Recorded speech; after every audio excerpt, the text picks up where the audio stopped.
കുറച്ച് ഇപ്പൊ സംസാരിക്കാൻ കേട്ടു അരിയുടെ മുദ്ദ് കൊടുക്കണ അരിയുടെ അളവിനെ കുറിച്ചിട്ട് 1,300 എന്നൊക്കെ. ആ അപ്പൊ ഇതുവരെ ഞങ്ങൾ അറിഞ്ഞതും കൊടുത്തതും 700 ഗ്രാമിന് കൊടുക്കാന്നാണ് അറിഞ്ഞ കാര്യം. അങ്ങനെയാണ് കൊടുത്തത്. ഏകദേശം ഒരു മാസത്തെ നോവിന് ഒരു 22 കിലോ 22 കിലോ വെച്ച് കൊടുക്കും. നിങ്ങൾ 1,300 ആണെങ്കിൽ അതിലും കൂടുതൽ കൊടുക്കണ്ടേ? 700 ഗ്രാം ആയിരുന്നു നിങ്ങൾ കൊടുത്തിരുന്നത്?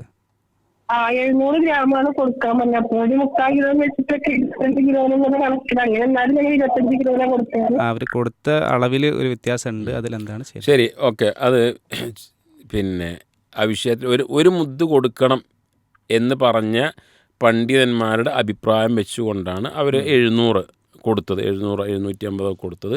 ഞാൻ പറഞ്ഞത് ഒന്നും കൂടെ ശരിയായ അഭിപ്രായം അവരെന്താ ഒരു 2 മുദ്ദ് കൊടുക്കലാണ്. 2 മുദ്ദ് കൊടുക്കുകയാണ് ചെയ്യേണ്ടത്. ഏതായാലും കഴിഞ്ഞു പോയത് അവർ ആ ഒരു പണ്ഡിത അഭിപ്രായത്തിൻ്റെ അടിസ്ഥാനത്തിലായതുകൊണ്ട് അതിൽ പ്രശ്നമാക്കേണ്ടതില്ല. പക്ഷേ ഇനിയുള്ള കാലങ്ങളിൽ ഒന്നുകൂടി ശരിയായത് ഈ അഭിപ്രായമാണ് എന്ന് മനസ്സിലാക്കി അത് കൊടുക്കുകയാണ് ചെയ്യേണ്ടത്. ഇനിയിപ്പോൾ അവർ കഴിഞ്ഞ് ഈ റമദാനിലാണ് അവർ ചെയ്തത് എങ്കിൽ ഇനിയും അവർക്ക് അധികം കൊടുക്കാൻ അവസരമുണ്ട്.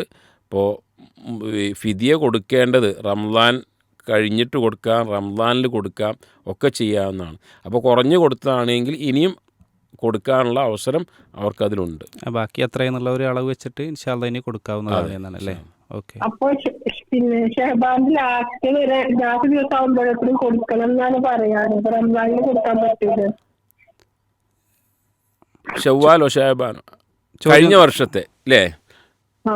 കഴിഞ്ഞ വർഷത്തെ ഇപ്പോൾ ഒരാൾ കഴിഞ്ഞ വർഷത്തെ നോമ്പ് നോൽക്കാനുണ്ടായിരുന്നു, ഷഹബാൻ്റെ മുമ്പായി നോറ്റ് വീട്ടിയില്ല എങ്കിൽ വീണ്ടും റമദാൻ കഴിഞ്ഞാൽ നോൽക്കുകയാണ് ചെയ്യേണ്ടത്. ഇതേപോലെ തന്നെ അവർ ഈ ഫിദിയ കൊടുക്കാൻ അവർ ഈ കഴിഞ്ഞിട്ടില്ല എങ്കിൽ അവർ റമദാൻ കഴിഞ്ഞാൽ അവർ കൊടുക്കാം, റമദാനിലും കൊടുക്കാം, റമദാൻ്റെ കഴിഞ്ഞതിന് ശേഷം കൊടുക്കാവുന്നതാണ്.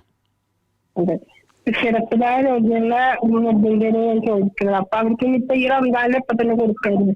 അതെ, ഇപ്പോൾ കിടപ്പിലായ രോഗിയെ സംബന്ധിച്ചിടത്തോളം അവർക്ക് ഏതായാലും നോമ്പ് നോൽക്കാൻ കഴിയില്ല എന്നുറപ്പാണ് എങ്കിൽ അവർ ഒരു മരണവുമായി മല്ലിടാത്തൊരവസ്ഥയിലും, കാരണം മരിച്ചു കഴിഞ്ഞ് റമദാൻ്റെ ഇടയിൽ മരിച്ചു കഴിഞ്ഞാൽ അയാളെ സംബന്ധിച്ചിടത്തോളം റമദാൻ്റെ പൂർണ്ണമായ നോമ്പ് നോൽക്കേണ്ട, അതിന് ഫിദി കൊടുക്കേണ്ട ആവശ്യമില്ല. ഒരു സാധാ രോഗിയാണ്, പക്ഷേ നോമ്പ് നോൽക്കാൻ കഴിയാത്ത അവസ്ഥയാണ് എങ്കിൽ റമദാനിലെ മൊത്തത്തിലുള്ള ഫിദിയ നേരത്തെ റമദാനിൽ തന്നെ കൊടുക്കുന്നതിന് കുഴപ്പമൊന്നുമില്ല ഇൻഷാ അല്ലാഹ്.